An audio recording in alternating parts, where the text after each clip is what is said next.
October 2ರಂದು ಪ್ರಧಾನಮಂತ್ರಿ ನರೇಂದ್ರ ಮೋದಿಯವರು ಪೊರಕೆ ಹಿಡಿದು ಸ್ವಚ್ಛ ಭಾರತ ಅಭಿಯಾನಕ್ಕೆ ಚಾಲನೆ ಕೊಟ್ಟರು. ಅಂದೇ ಮಾಜಿ ಪ್ರಧಾನಿ ದೇವೇಗೌಡರು ಕೂಡ ಹಾಸನದಲ್ಲಿ ಪೊರಕೆ ಹಿಡಿದು ಕಸ ಗುಡಿಸುವ ಮೂಲಕ ಬೆಂಬಲವನ್ನು ವ್ಯಕ್ತಪಡಿಸಿದರು. ಉದ್ದೇಶ ಒಳ್ಳೆಯದು. ಮೋದಿಯವರ ಮನವಿಯ ಮೇರೆಗೆ ನಾನು ಸ್ವಚ್ಛ ಭಾರತ ಅಭಿಯಾನವನ್ನು ಬೆಂಬಲಿಸಿದ್ದೇನೆ ಅಂತ ದೇವೇಗೌಡರು ಹೇಳಿಕೊಂಡಿದ್ದರು. ಈಗ ನರೇಂದ್ರ ಮೋದಿಯವರು ತಮ್ಮ ಟ್ವಿಟರ್ ಅಕೌಂಟ್ನಲ್ಲಿ ದೇವೇಗೌಡರಿಗೆ ಅಭಿನಂದನೆಯನ್ನು ಸಲ್ಲಿಸಿದ್ದಾರೆ. ದೇವೇಗೌಡರು ಈ ಅಭಿಯಾನದಲ್ಲಿ ಪಾಲ್ಗೊಂಡಿರುವುದು ನಮ್ಮ ಭಾಗ್ಯ ಅಂತ ಹೇಳಿದ್ದಾರೆ.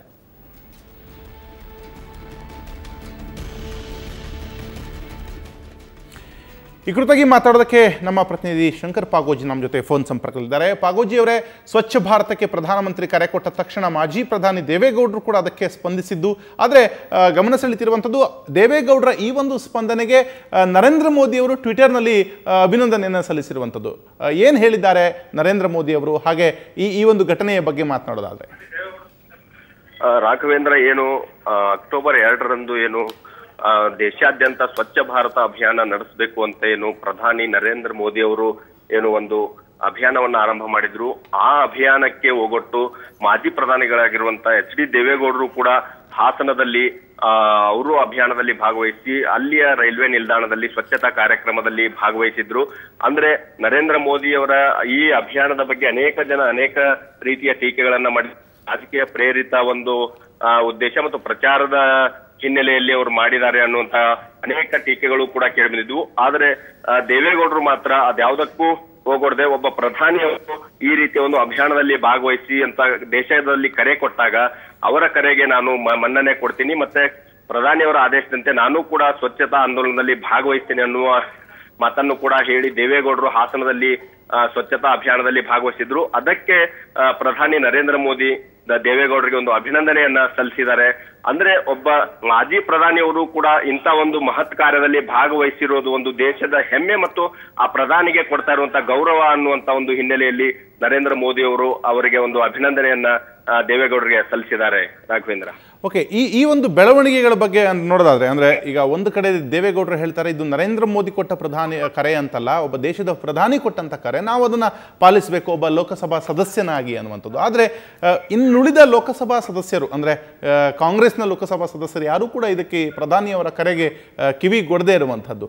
ಈ ಬೆಳವಣಿಗೆಗಳ ಬಗ್ಗೆ ಮಾತನಾಡೋದಾದ್ರೆ ರಾಘವೇಂದ್ರ, ಅಂದ್ರೆ ಅದೇ ನರೇಂದ್ರ ಮೋದಿ ಅವರನ್ನ ಒಬ್ಬ ಪಕ್ಷದ ವ್ಯಕ್ತಿ ಅಂತ ನೋಡದೆ ಅವರು ಒಬ್ಬ ದೇಶದ ಪ್ರಧಾನಿ, ಒಂದು ದೇಶದ ಪ್ರಜಾಪ್ರಭುತ್ವ ವ್ಯವಸ್ಥೆಯಲ್ಲಿ ಒಂದು ದೇಶದ ಪ್ರಧಾನಿಯಾಗಿ ಅವರು ಕರೆ ಕೊಟ್ಟಾಗ ಆ ದೇಶದ ಎಲ್ಲ ಪ್ರಜೆಗಳು ಅದನ್ನ ಪಾಲಿಸಬೇಕು ಮತ್ತೆ ಅದಕ್ಕೆ ಗೌರವ ಕೊಡಬೇಕು ಅನ್ನುವಂತ ಒಂದು ಹಿನ್ನೆಲೆಯಲ್ಲಿ ದೇವೇಗೌಡರು ಈ ಅಭಿಯಾನದಲ್ಲಿ ಭಾಗವಹಿಸಿರುವಂತದ್ದು. ಮತ್ತೆ ನರೇಂದ್ರ ಮೋದಿ ಅವರ ಕರೆಗೆ ಅವರು ಬೆಲೆ ಕೊಟ್ಟು ತಾವು ಅಂದ್ರೆ ಒಬ್ಬ ಪ್ರಜೆಯಾಗಿ ಮತ್ತೊಬ್ಬ ಸಂಸದನಾಗಿ ನಾನು ಪ್ರಧಾನಿಯವರ ಮಾತಿಗೆ ಬೆಲೆ ಕೊಟ್ಟು ಮಾಡ್ತಾ ಇದ್ದೀನಿ ಅನ್ನುವಂತ ಒಂದು ಮಾತನ್ನು ಕೂಡ ಏನು ದೇವೇಗೌಡರು ಹೇಳಿದ್ರು.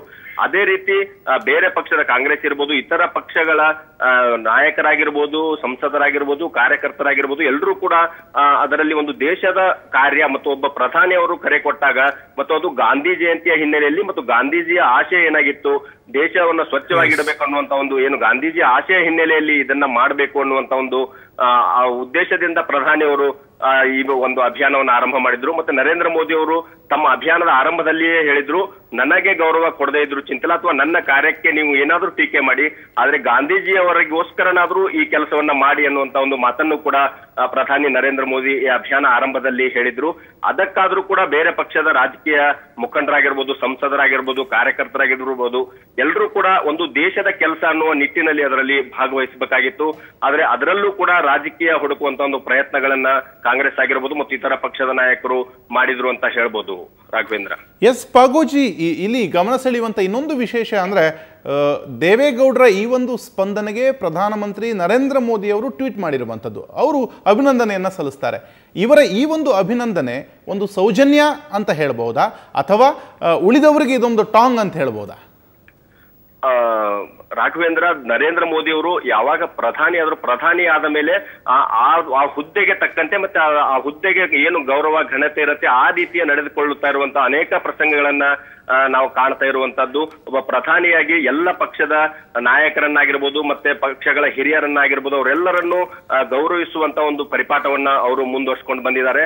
ಅದೇ ರೀತಿ ಕೂಡ ಅಂದ್ರೆ JDS ಒಂದು ಸಣ್ಣ ಪಕ್ಷ ಆಗಿರ್ಬೋದು ಅಥವಾ ಒಂದು ರಾಜ್ಯ ಮಟ್ಟದ ಪಕ್ಷ, ಅದು ಕೇವಲ ಇಬ್ಬರು ಸಂಸದರಿರ್ಬೋದು, ಆದ್ರೆ ದೇವೇಗೌಡರು ಒಬ್ಬ ದೇಶದ ಮಾಜಿ ಪ್ರಧಾನಿಯಾಗಿದ್ದಾರೆ, ಅವರಿಗೆ ಏನು ಗೌರವ ಕೊಡಬೇಕು ಆ ಗೌರವವನ್ನ ಆರಂಭದಿಂದಲೂ ಅವರು ಕೊಡ್ತಾ ಬಂದಿದ್ದಾರೆ.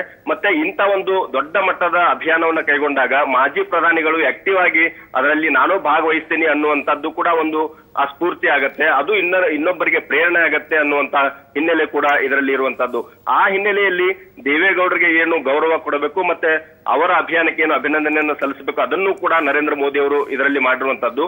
ಮತ್ತೆ ಯಾರು ಇದರಲ್ಲಿ ರಾಜಕೀಯವನ್ನು ಹುಡುಕ್ತಾ ಇದ್ದಾರೆ, ಯಾರು ರಾಜಕೀಯ ದುರುದ್ದೇಶದಿಂದ ಇದನ್ನ ಮಾಡಿದ್ದಾರೆ ಅನ್ನುವಂತ ಒಂದು ಟೀಕೆಗಳನ್ನ ಮಾಡ್ತಾ ಇದ್ದಾರೆ, ಅವರು ಕೂಡ ಇದನ್ನ ಕಲಿಬೇಕು. ದೇವೇಗೌಡರ ಒಂದು ಮಾದರಿ ಏನಿದೆ, ದೇವೇಗೌಡರು ಪ್ರಧಾನಿಯವರ ಮಾತಿಗೆ ಏನು ಬೆಲೆ ಕೊಟ್ಟಿದ್ದಾರೆ, ಆ ರೀತಿ ಪ್ರಧಾನಿಯವರ ಒಂದು ಆಡಳಿತಕ್ಕಾಗ್ಲಿ ಅಥವಾ ಒಳ್ಳೆಯ ಕಾರ್ಯಗಳಿಗೆ ಬೆಂಬಲ ಕೊಡಬೇಕು ಅನ್ನುವಂತ ಸೂಚ್ಯತೆಯನ್ನ ಈ ಒಂದು ಟ್ವೀಟ್ ನಲ್ಲಿ ಅವರು ಸೂಚಿಸಿದ್ದಾರೆ ಅಂತಾನೆ ಹೇಳ್ಬೋದು. ರಾಘವೇಂದ್ರ, ಥ್ಯಾಂಕ್ ಯು ಪಾಗೋಜಿ, ನಿಮ್ಮೆಲ್ಲ ಮಾಹಿತಿಗೆ. ಒಟ್ಟಾರೆಯಾಗಿ ನರೇಂದ್ರ ಮೋದಿಯವರು ದೇವೇಗೌಡರ ಈ ಒಂದು ಸ್ಪಂದನೆಗೆ ಅಭಿನಂದನೆಯನ್ನು ಸಲ್ಲಿಸಿದ್ದಾರೆ. ನಮ್ಮ ರಿಪೋರ್ಟರ್ ಶಂಕರ್ ಪಾಗೋಜಿ ಅವರು ಹೇಳಿದ ಹಾಗೆ ಆ ಒಂದು ಸ್ಥಾನದಲ್ಲಿ ಕೂತು ಒಬ್ಬ ಪ್ರಧಾನಿ ಹೇಗೆ ನಡೆದುಕೊಳ್ಬೇಕು ಹಾಗೆ ಮೋದಿಯವರು ನಡೆದುಕೊಳ್ತಿದ್ದಾರೆ. ಆದರೆ ಈ ಒಂದು ಅಭಿಯಾನಕ್ಕೂ ಕೂಡ ರಾಜಕೀಯ ಬೆರೆಸಿರುವುದು, ಅದಕ್ಕೆ ಹೊರತಾಗಿ ದೇವೇಗೌಡರು ಸ್ಪಂದಿಸಿದ್ದು, ಇವೆಲ್ಲವೂ ಅವರ ಗಮನಕ್ಕೆ ಬಂದು ಅದಕ್ಕೆ ಸೌಜನ್ಯಪೂರ್ವಕವಾಗಿ ಧನ್ಯವಾದಗಳನ್ನು ನರೇಂದ್ರ ಮೋದಿ ಅವರು ದೇವೇಗೌಡರಿಗೆ ಸಲ್ಲಿಸಿರುವಂಥದ್ದು ವಿಶೇಷವಾಗಿ ಗಮನ ಸೆಳೀತಾ ಇದೆ.